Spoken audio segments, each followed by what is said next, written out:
Well, this episode featured the return of Majel Barrett as Lexwana Troy in sort of a escapade where she needs to, do the dirty because she's at that midway point in her life, and you and me were at that point as well, and we know how hard it is out there. Alex, I've been married for 3 years. Betazoid woman, when she goes through this phase, quadruples her sex drive. Now, Picard's hiding in the holodeck to escape wedlock. Perhaps we should consider my alternate plan. Riker is the next man she hopes to seduce. Married until death us do part. On Star Trek, The Next Generation. What a weird episode, Manhunt, but I think weird in a good way? Yes, better than the last weird episode that we were talking about. Oh, yeah. Yeah, this, I think, very similar in editing and pace and just where they decided to place things at what time. This is another one of those weird ones where it's like, well, we don't really have an overarching plot of the world's going to end or the ship's going to blow up. So it's not going to feel as tense. It's going to be a lot more relaxed to the point where they introduced the holodeck part. I'm like, isn't this about to end? I'm like, wait, is this the end? Who's the antagonist? Like, I thought they were going to set up some sort of problem with the holodeck going wrong, because he has 3 different instances where the holodeck tries to kill him. I can't wrap my head around this episode and how weird it is, but overall I enjoyed it a lot.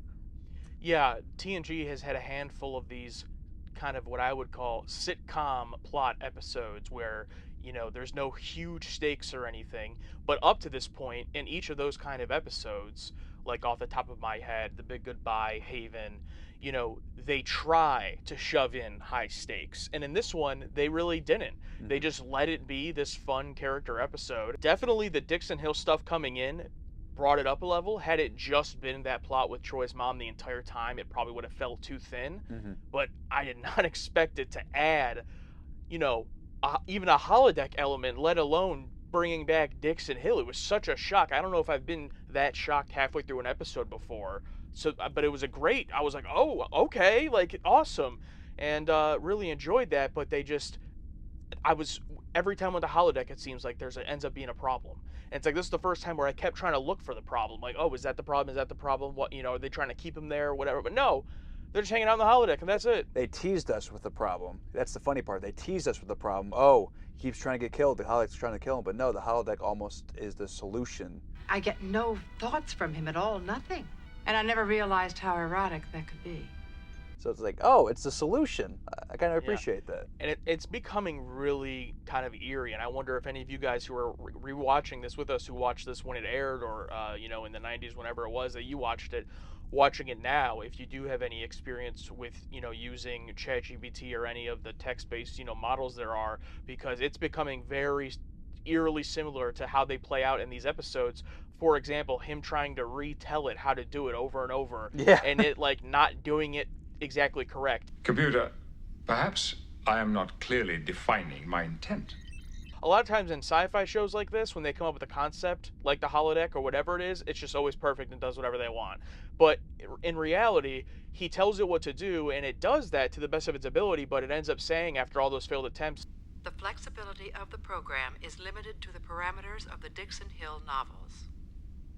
And it's like, oh, that is realistic to how it would act in real life. It can't make up the new information unless you give it that information.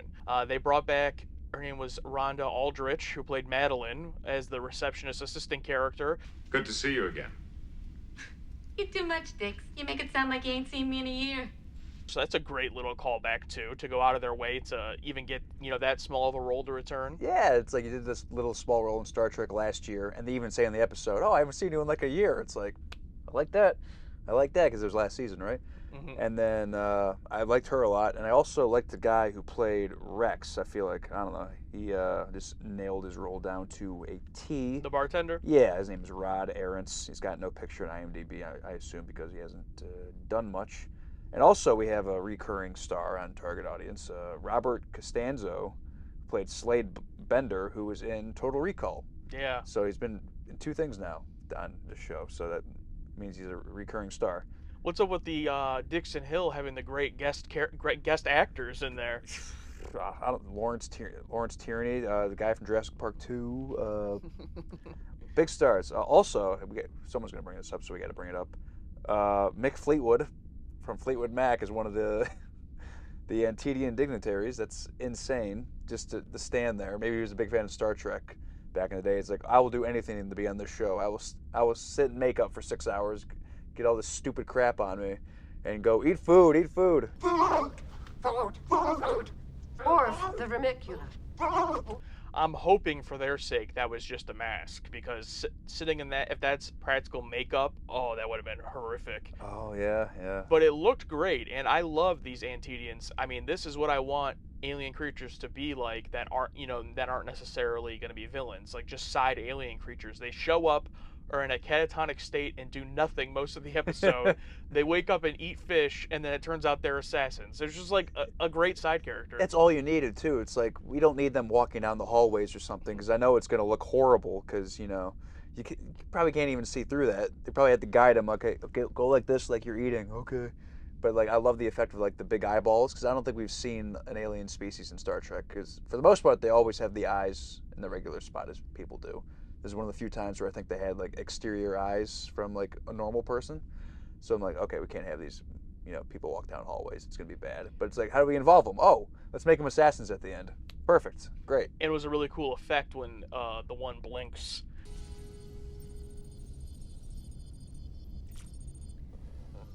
Yeah, when yeah. they first wake up and Pulaski's like, oh, that was pretty great.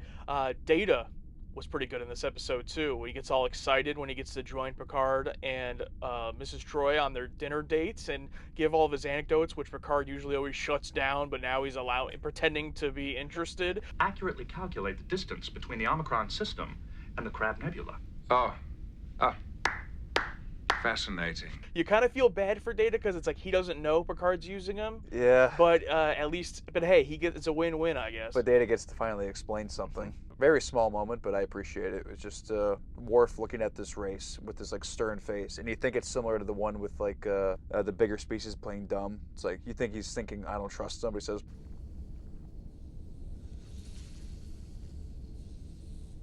"What a handsome race." Yeah, it's like, of course.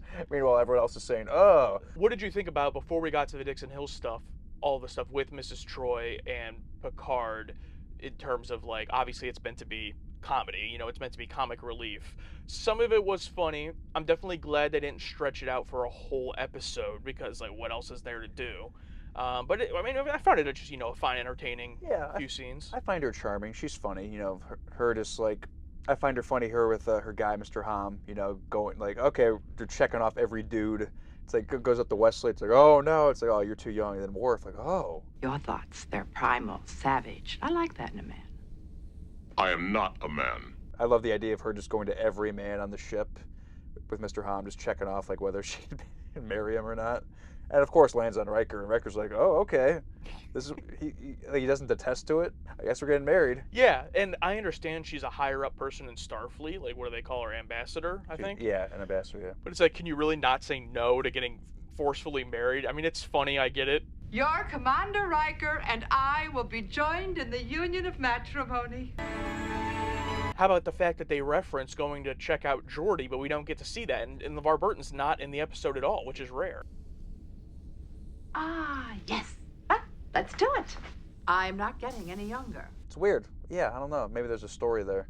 Yeah, the stuff with Riker, obviously bringing in the Troy element. It's, a classic, like, yeah, it's a funny type of, not really a love triangle, but just like a funny thing to do, playing with their relationship, bringing their relationship back up, and not only a small hint at it, but literally on-screen dialogue bringing up, yeah, when we first got together, like fully acknowledging it, which the show only does when it's convenient. You had Riker literally in the last episode having sex with somebody else. So, I don't know, they're still just like, I'm glad that they're still acknowledging it, so it's part of the canon and it wasn't completely dropped. Yeah. But I wonder if the whole 7 seasons, if that'll just be it, just a little acknowledgments and not really ever, like, how Jerry and Elaine dated in Seinfeld, exactly. And they like acknowledge it throughout the whole show, and they like even have sex sometimes, but they it's never like a huge deal. Yeah, that's right. Maybe it'll be like the same thing. Don't tell us, but maybe. Maybe, yeah. Also, I liked Riker's reaction to finding out that Betazoids become quadruple sex drive when they're going through this, and he's like, Yeah, he's like, quadruple the sex drive, and Troy's like, even more, and he's like, more? Never told me that. I didn't want to frighten you. She has opted for the... Jonathan Frakes is a great actor. Oh, he's amazing. Excellent. He's amazing. I was hoping that once we saw him in like an actual show where he's acting instead of just Beyond Belief host, that, I was hoping he'd be good, because it would suck if he was like not that good of a actual actor. But no, he's excellent. Which makes me wonder, like, why don't we see him in like other things? More stuff. Yeah, as other people. Yeah, interesting. I don't know. Yeah, that was weird. Like, going into this, it's like, what is he going to be like when he's not playing himself? How much money would it take to make you spend a night in a cemetery? Where do you put this one on the level, comparing it? First, let's compare it to Haven, the other Lexana Troy episode. I think that as a Lexana Troy episode, that one's probably better. As an episode, though, I like this one more just as an episode, overall. Well, yeah, The Big Goodbye was my favorite episode from last season, and I love seeing our characters a little out of place, having a little fun, not on the ship. I enjoyed seeing Picard have fun, so I think just as like a little, not member berries, but a little nostalgia for 1 year ago, it's like, oh yeah, I remember this. This is great. But it's weird because it just comes in that last 20 minutes. But I do love the fact that the holodeck was the solution and not the problem. Where like it tricks you out a little bit. It's like, oh no, what's the answer? AI. So yeah, this is one of those, broken record here, but middle of the road, maybe a little above that, where it's like I enjoyed it a lot. It was exactly what we wanted. It was a fun episode with our characters doing stuff where the world wasn't going to end, with no risk of that. It's like, oh, the only risk was we're going to this conference, and kind of as a joke, it's like, oh yeah, they're assassins. They're planning to blow this up. What? Oh yeah, arrest them. It felt like a joke at the end. Like, oh yeah, we need an issue. There's the issue. Okay, we did it. You know what I mean? Yeah, absolutely. And I was going to kind of basically say the same thing. I just see it as just a level above the forgettable middle of the road episodes. Like it's I'm gonna remember this one. It's memorable. It was a fun time. I really enjoyed it, and you just don't put the expectations on an episode like this to blow you away or be one of your favorites. Like, you just enjoy it. And even though the holodeck and Dixon Hill only came in the last 20 minutes or so, we got a lot of it. Like, we got a lot of Dixon Hill stuff that was all really great. So we got a new set. We got all a whole bunch of different stuff, new characters. Yeah, great laugh out loud moments too. The guy burst through the door with the machine. Right to the chase. And that other guy that came in was pretty good too. Scarface guy. Yeah, for like for a 20-second scene, it's like probably auditioned for that. Probably had 3 callbacks. Finally got through and just showed up to work and did it. So kudos to that guy. Is that supposed to be funny? Because if it is, you gotta know that I ain't in the mood for funny. Last thing, we had Majel Barrett talking to herself. So. Oh yeah, with her on the computer. Yeah, that's kind of cool. Hello, computer? Is Commander Riker still on the bridge? Negative. Riker is currently in holodeck 3. You want to see what the patrons have to say? Yeah, let's see. All right, for Cash Wednesday, someone's got to be the first to say it. Well, you're not, but so I will. The Fishman is played by Fleetwood Mac drummer Mick Fleetwood. Beat you to it. Wow, a fun fact that we knew before the patrons. Even though they probably commented this before we even watched the episode. That's fine. Yeah, not actually knew it before them, but yeah, said it before them. Yeah. All right, this one's from Terrell. I don't care what everyone else says. Mr. Hom, Carol Strucken, is the star of this episode. Yeah, we didn't really talk about him that much. Yeah, we didn't even talk about his drinking. Like, they kept that in canon, too. Him just, he drank that entire bottle of, I'm assuming Romulan ale. Probably isn't, but, that's the main drink in Star Trek, I guess. So, love that guy. Oh. And he does a great job at just like the silent giant trope, like the scene with Picard where Picard's like, "Oh, they're all coming, right?" And he's just like, just points. He's great at his role. Yeah, it's like, "Oh, who's next?" for Geordi. That's great. This one's from Steven. Question for you: now that Lwaxana has appeared twice, are you hoping to see her back again? If she does return, what would you like to see the writers do with her? I'm gonna after this, like every actor answers like, "Hey, are you coming back to play Spider-Man? Are you coming back to play so-and-so?" It's like, if there's a good story, yeah, yeah, if there's some good story, like, I don't want to just hang it out per se. If there's another excuse, like she needs to, get laid for blah blah blah, if there's another good and canon reason where maybe like we run into her, not where she like comes back as an ambassador again, maybe more of like we kind of like run into her by crossing paths, and what the issue is. Maybe something where like she actually gets to play the hero and like save the day in a different way than she did this time with the Antedians. I don't know. Yeah, I would say once a season at most, and even less than that is fine. Once every other season, or you know what I mean. I think you come up with an episode that's fun and makes sense for her, like you said, isn't forced. I think she's a good character, good actor. So as long as it makes sense and doesn't start to get overplayed, and also you would imagine that as Deanna Troy as a character develops throughout the show, the dynamic between them can develop as well. In terms of like who knows what happens with her, but Yeah, maybe we get to see him get a better relationship this time. Mhm. Yeah. All right, this one's from James O'Brien to that cute little alien girl. That O'Brien to giant ugly fish aliens just chilling in the transporter room indefinitely. Yeah, that's fine. Progress. That's called growth, baby. It's called character development. It's like, hey, they're just gonna chill here. Okay. And wasn't their disguise per se or whatever to get on is that they were going to be getting invited to join Starfleet? Yeah, that's right. That's always interesting when they pull that. Yeah, we're here to join Starfleet. Just pulls out a bomb. Yeah. Well, I guess we're not joining. This one is from a different James. A noir rom-com with villainous fish. TNG has got that versatility. It definitely does. Yeah, you won't say that sentence much.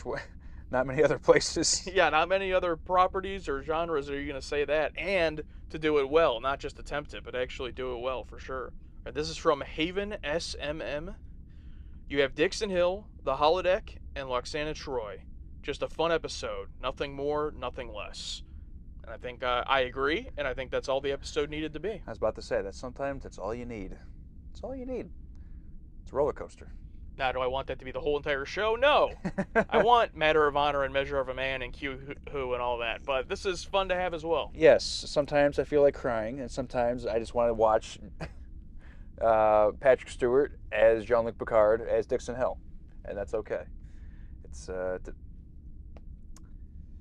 that's the great thing about this show, that there's a little bit of everything for everybody. We read through the patron takes, comments. Some people are like, I love this episode to death. Some people are like, this is the worst thing I've ever seen. And that's what makes it great, because it's all of it. Absolutely.